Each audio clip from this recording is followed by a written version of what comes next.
Alhamdulillah nahmaduhu wa nasta'inuhu wa nastaghfiruhu wa na'udzu billahi min shururi anfusina sayyi'ati a'malina may yahdihillahu fala mudilla lahu wa may yudlil fala hadiya lahu.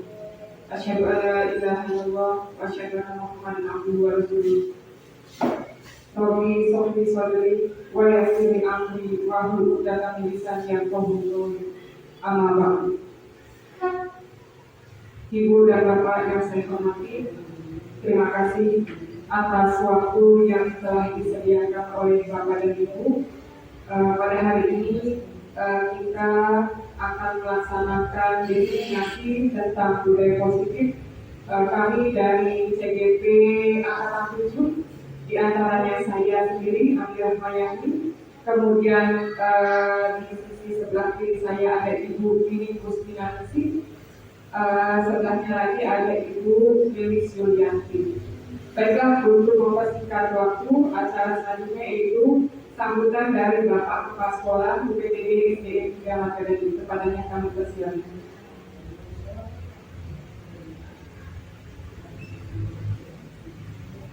Bismillahirrahmanirrahim. Assalamualaikum warahmatullahi wabarakatuh. Waalaikumsalam. Pada Bapak Ibu guru yang saya hormati, pada hari ini Rabu tanggal 18 Januari 2023, pada siang hari ini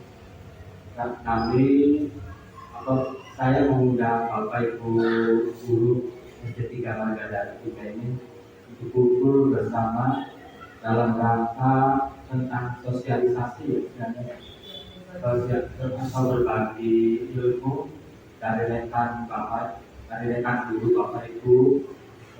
Diadakan Bapak Ibu, ada di sini ada 3 calon guru penggerak yang mau menyampaikan atau berbagi ilmu. Bukan istilahnya 3 orangnya orang pintar, bukan, hanya sama-sama menyampaikan ilmu daripada CGP. Itu akan berbagi tentang aplikasi pengelolaan tentang budaya positif yang akan disampaikan dari oleh Ibu Ani, Ibu dan Ibu Lilis. Pada ada pertanyaan-pertanyaan tentang CGP yang belum dipahami dapat disampaikan dalam hal ini pada acara sekarang. Karena barangkali itu mempersingkat waktu, sampaikan saya serahkan acara ini ke para menjawab siswanya. Terima kasih kepada Bapak Kepala Sekolah yang telah memberikan sambutannya. Terima kasih atas kesempatannya. Mohon maaf. Di sini kami para guru penggerak, calon guru penggerak akan berbagi informasi mengenai budaya positif. Sesuai dengan budaya positif di sekolah, sesuai dengan filosofi Belajar Dewasa, bahwa kita di sini guru itu diibaratkan sebagai petani. Nah, yang hanya bisa menuntun supaya padi itu tumbuh dengan benar sesuai dengan ininya. Nah, kalau petani itu diibaratkan guru, diibaratkan sebagai petani, sedangkan murid diibaratkannya sebagai tanamannya, yaitu padinya. Kita tidak bisa memaksakan menanam padi tumbuhnya jagung. Jadi kita hanya bisa menuntun kodratnya padi ini supaya tumbuh menjadi padi yang mempunyai mutu atau kualitas yang baik. Nah, kemudian bagaimana sih kita sebagai guru hanya bisa menuntun padi untuk memperbaiki kondisi tanahnya. Nah, tanah di sini adalah sekolah kita. Jadi supaya murid kita ini tumbuh sesuai dengan karakter yang diharapkan, yaitu sesuai dengan profil pelajar Pancasila, maka kita harus bisa menyuburkan tanahnya, yaitu sekolahnya dulu. Dengan sekolahnya mempunyai budaya positif yang akan dipaparkan oleh kami di sini. Nah, diharapkan nanti kalau sudah sekolahnya menerapkan budaya positif, otomatis nanti murid-muridnya juga akan berperilaku positif sesuai dengan karakter profil pelajar Pancasila.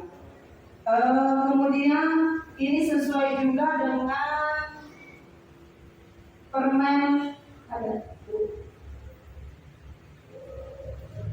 ya.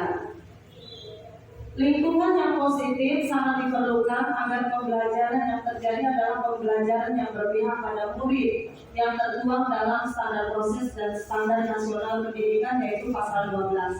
Nah, pelaksanaan pembelajaran ini yaitu supaya pembelajarannya suasananya interaktif, inspiratif, menyenangkan, menantang, memotivasi peserta didik untuk berpartisipasi aktif, memberikan ruang yang cukup bagi prakarsa, kreativitas, kemandirian sesuai dengan bakat, minat, dan perkembangan fisik serta psikologi peserta didik. Jadi di sini teman-teman guru, kita sebagai guru tidak bisa memaksakan anak agar berperilaku baik.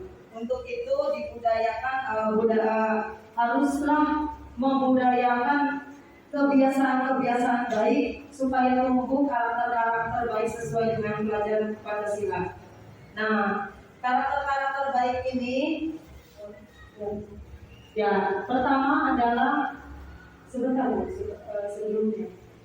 disiplin positif dan nilai-nilai kebajikan universal. Yang pertama,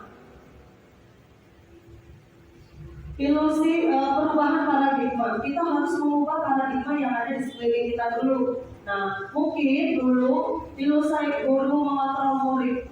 Menurut kita bahwa yang bisa mengontrol murid adalah kita sebagai guru. Namun kenyataannya bukan kita, tetapi guru tersebut, murid tersebut. Bagaimana tahunya? Coba punten ibu-ibu, saya minta tolong Ibu Tati dengan Mas Samsuri. Ibu Tati menghafal jari. Ya, Pak Samsuri berusaha membuka jarinya. Pak Ajam menggenggam, ya, Pak Ibu Ipik yang membuka. Bagaimana caranya supaya Bu Tati dengan Pak Ajam ini mempertahankan apa yang ada yang sangat penting di jari ini? Nah, Bu Ipik dengan Pak Samsuri berusaha untuk membuka. Bagaimana caranya? Boleh dengan bujukan, boleh dengan rayuan, boleh dengan sandaan. Silakan Pak. Dibuka dulu Pak, coba direbut Pak. Silakan dibuka. Bagaimana caranya supaya membuka? Iya ya. Bagaimana caranya supaya dibuka? Nah, Pak Ajam dengan Bu Tati bagaimana mempertahankan prinsip tersebut yang sangat berada di dalam genggaman.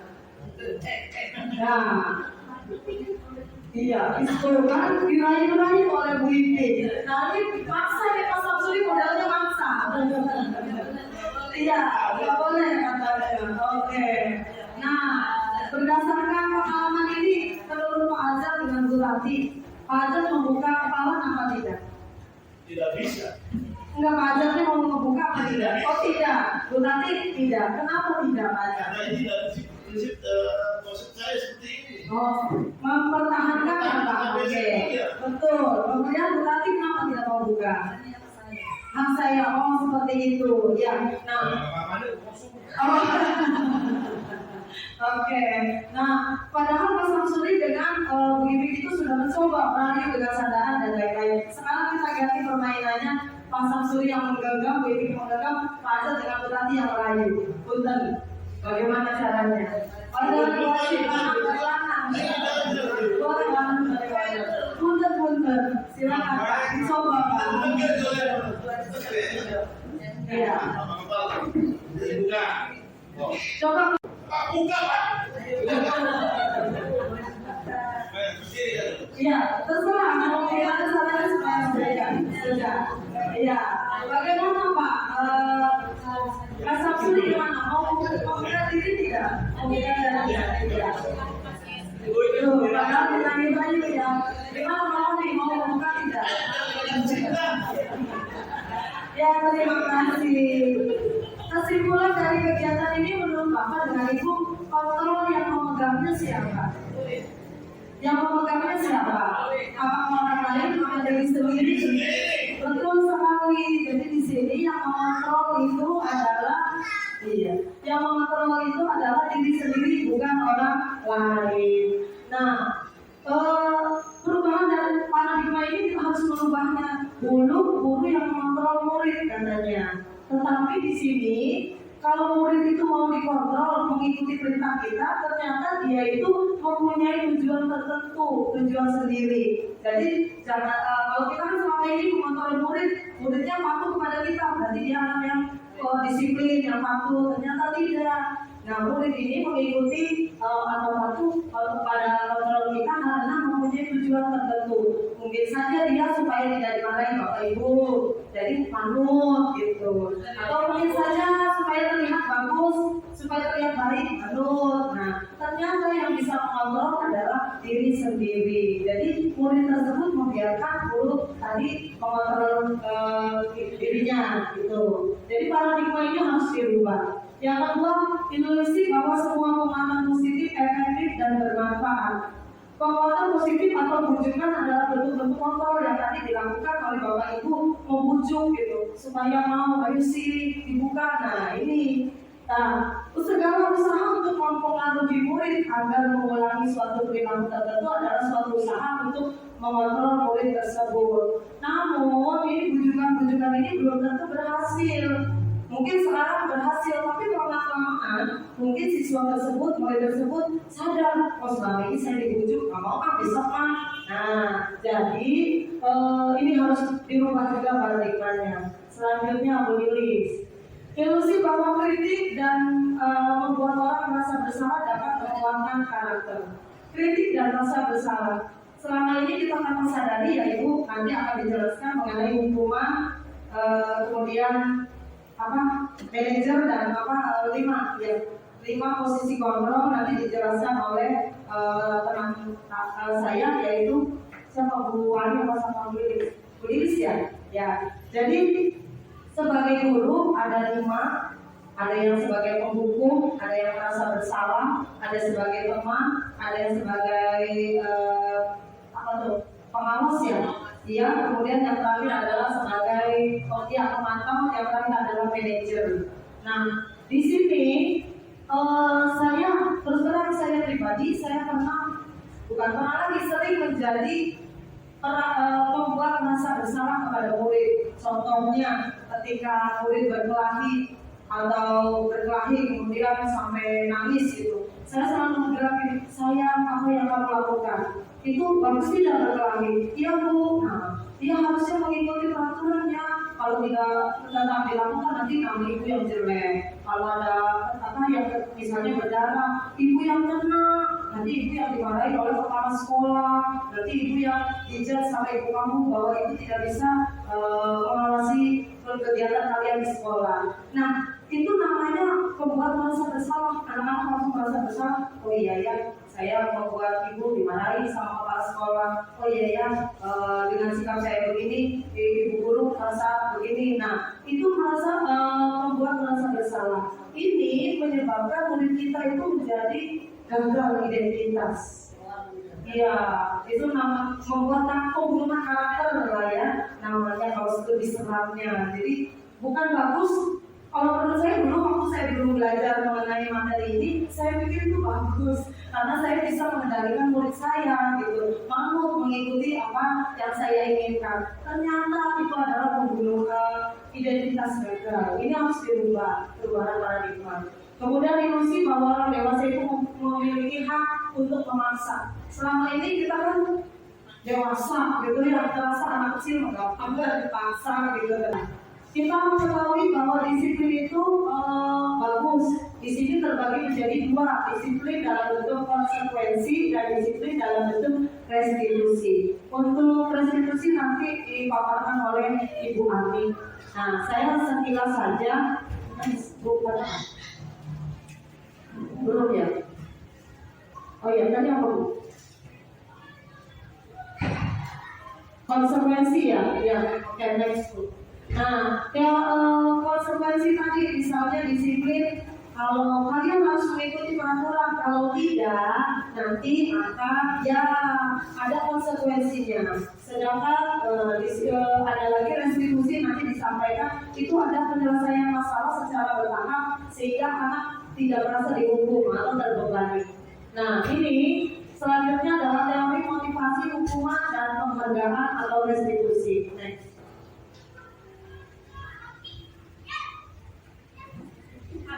Oh, habis ada. Oh ya, oh berarti di sini saya.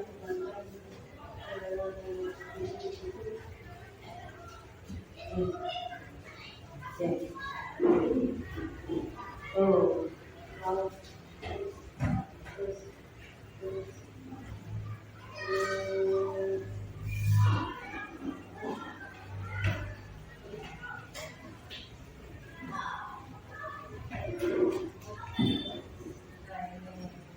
ya udah yang tiga udah.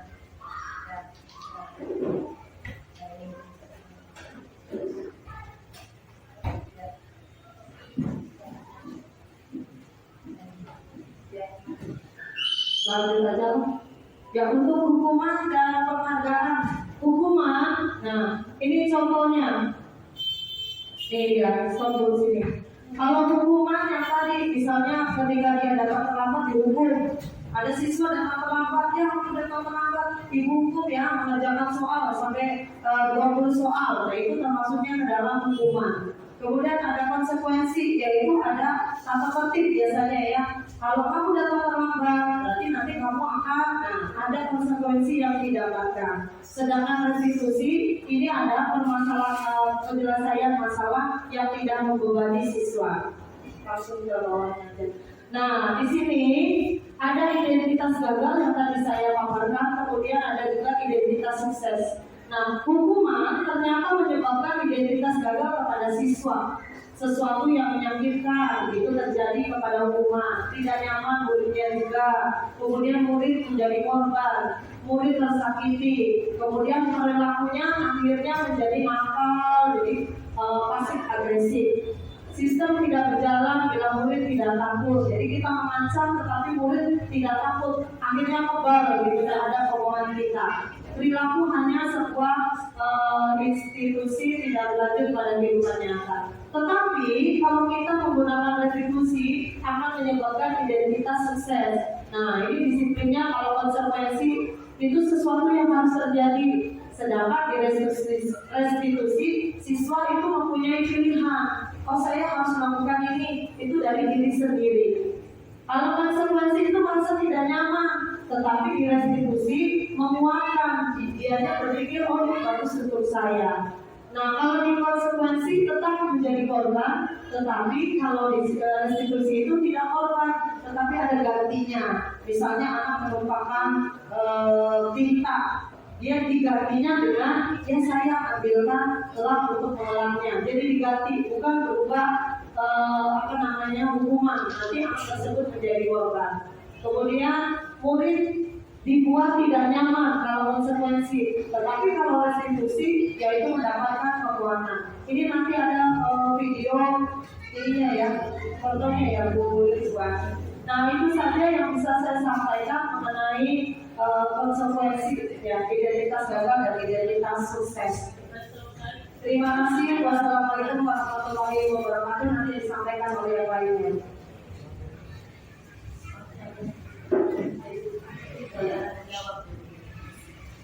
Tanya jawab. Ada yang mau bertanya? Ada yang mau bertanya tentang kegiatan tadi saya? Oh, bertanya ya, Bu. Oh, saya